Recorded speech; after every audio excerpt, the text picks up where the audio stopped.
ምዕራፍ 48 የነገዶችም ስም ይህ ነው። በሄትሎን መንገድ አጠገብ ወደ ሐማት መግቢያ በደማስቆም ድንበር ባለው በሐጸር ኤናን በሐማትም አጠገብ በሰሜን በኩል ካለው ከሰሜን ድንበር ይጀምራል። ወርዳቸውም ከምስራቅ ጀምሮ እስከ ምዕራብ ድረስ ይሆናል። ለዳን አንድ የዕጣ ክፍል ይሆናል። ከዳንም ድንበር ቀጥሎ ከምስራቅ ጀምሮ እስከ ምዕራብ ድረስ ለአሴር አንድ የዕጣ ክፍል ይሆናል። ከአሴርም ድንበር ቀጥሎ ከምስራቅ ጀምሮ እስከ ምዕራብ ድረስ ለንፍታሌም አንድ የዕጣ ክፍል ይሆናል። ከንፍታሌም ድንበር ቀጥሎ ከምስራቅ ጀምሮ እስከ ምዕራብ ድረስ ለምናሴ አንድ የዕጣ ክፍል ይሆናል። ከምናሴም ድንበር ቀጥሎ ከምስራቅ ጀምሮ እስከ ምዕራብ ድረስ ለኤፍሬም አንድ የዕጣ ክፍል ይሆናል። ከኤፍሬምም ድንበር ቀጥሎ ከምስራቅ ጀምሮ እስከ ምዕራብ ድረስ ለሮቤል አንድ የዕጣ ክፍል ይሆናል። ከሮቤልም ድንበር ቀጥሎ ከምስራቅ ጀምሮ እስከ ምዕራብ ድረስ ለይሁዳ አንድ የዕጣ ክፍል ይሆናል። ከይሁዳም ድንበር ቀጥሎ ከምስራቅ ጀምሮ እስከ ምዕራብ ድረስ ለመባ የሆነ የዕጣ ክፍል ይሆናል። ወርዱ 25,000 ክንድ ይሆናል። ርዝመቱም ከምስራቅ ጀምሮ እስከ ምዕራብ ድረስ ከዕጣ ክፍሎች እንደ አንዱ ይሆናል። መቅደሱም በመካከሉ ይሆናል። ለእግዚአብሔር የምታቀርቡት መባ ርዝመቱ 25,000 ወርዱም 20,000 ክንድ ይሆናል። ለእነዚህም ለካህናቱ የተቀደሰ መባ ይሆናል። በሰሜን በኩል ርዝመቱ 25,000 በምዕራብም በኩል ወርዱ 10,000 በምስራቅም በኩል ወርዱ 10,000 በደቡብም በኩል ርዝመቱ 25,000 ክንድ ይሆናል። የእግዚአብሔርም መቅደስ በመካከሉ ይሆናል። የእስራኤል ልጆች በሳቱ ጊዜ ሌዋውያን እንደ ሳቱ ላልሳቱት ሥርዓቴን ለጠበቁት ከሳዶቅ ልጆች ወገን ለተቀደሱት ካህናት ይሆናል። ከምድርም መባ የተለየ መባ ይሆንላቸዋል። ከሁሉም ይልቅ የተቀደሰ ይሆናል። በሌዋውያን ድንበር አጠገብ ይሆናል። በካህናቱም ድንበር አንጻር ርዝመቱ 25,000 ወርዱም 10,000 የሆነ ዕጣ ለሌዋውያን ይሆናል። ርዝመቱ ሁሉ 25,000 ወርዱም 20,000 ክንድ ይሆናል።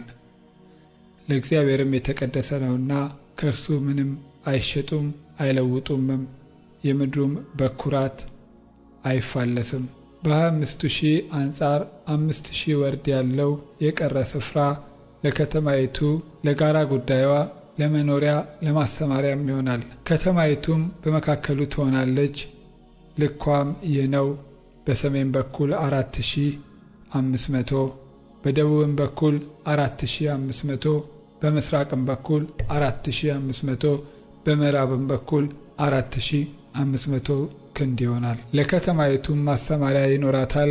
በሰሜንም በኩል 250 በደቡብም በኩል 250 በምስራቅም በኩል 250 በምዕራብም በኩል 250 ክንድ ይሆናል። በተቀደሰው መባ አንጻር የተረፈው ርዝመቱ ወደ ምስራቅ 10,000 ወደ ምዕራብም 10,000 ክንድ ይሆናል። በተቀደሰው መባ አንጻር ይሆናል። ፍሬውም ከተማይቱን ለሚያገለግሉ ለመብል ይሆናል። ከእስራኤል ነገር ሁሉ ከተማይቱን የሚያገለግሉ ያርሱታል። መባው ሁሉ ርዝመቱ 25,000 ወርዱም 25,000 ክንድ ይሆናል። የተቀደሰውን መባ ከከተማይቱ ይዞታ ጋር 4 ማዕዘን አድርጋችሁ ትሰጣላችሁ። በተቀደሰው መባና በከተማይቱ ይዞታ በዚህና በዚያ ወገን የቀረው ለአለቃው ይሆናል። በመባው በ25,000 ፊት ወደ ምስራቁ ድንበር በምዕራቡም በኩል በ25,000 ፊት ወደ ምዕራቡ ድንበር እንደ ዕጣ ክፍል ሁሉ መጠን ለአለቃው ይሆናል። የተቀደሰውም መባና ቤተ መቅደሱ በመካከሉ ይሆናል። የሌዋውያኑም ርስት የከተማይቱም ይዞታ ለአለቃው በሆነው መካከል ይሆናል። በይሁዳ ድንበርና በብንያም ድንበር መካከል የአለቃ ዕጣ ክፍል ይሆናል። ለቀሩትም ነገዶች እንዲህ ይሆናል። ከምስራቅ ጀምሮ እስከ ምዕራብ ድረስ ለብንያም አንድ የዕጣ ክፍል ይሆናል። ከብንያምም ድንበር ቀጥሎ ከምስራቅ ጀምሮ እስከ ምዕራብ ድረስ ለስምዖን አንድ የዕጣ ክፍል ይሆናል። ከስምዖንም ድንበር ቀጥሎ ከምስራቅ ጀምሮ እስከ ምዕራብ ድረስ ለይሳኮር አንድ የዕጣ ክፍል ይሆናል። ከይሳኮርም ድንበር ቀጥሎ ከምስራቅ ጀምሮ እስከ ምዕራብ ድረስ ለዛብሎን አንድ የዕጣ ክፍል ይሆናል። ከዛብሎንም ድንበር ቀጥሎ ከምስራቅ ጀምሮ እስከ ምዕራብ ድረስ ለጋድ አንድ የዕጣ ክፍል ይሆናል። ከጋድም ድንበር ቀጥሎ በደቡብ በኩል ድንበሩ ከታማን ጀምሮ እስከ ሜሪባ ቃዴስ ውሃ እስከ ግብፅ ወንዝ እስከ ታላቁ ባህር ድረስ ይሆናል። ርስት አድርጋችሁ ለእስራኤል ነገዶች በዕጣ የምታካፍሏት ምድር ይህች ናት። የእያንዳንዱም ዕጣ እንደዚህ ነው ይላል ጌታ እግዚአብሔር። የከተማይቱም መውጫዎች እነዚህ ናቸው። በሰሜን ወገን ልኩ 4500 ክንድ ነው።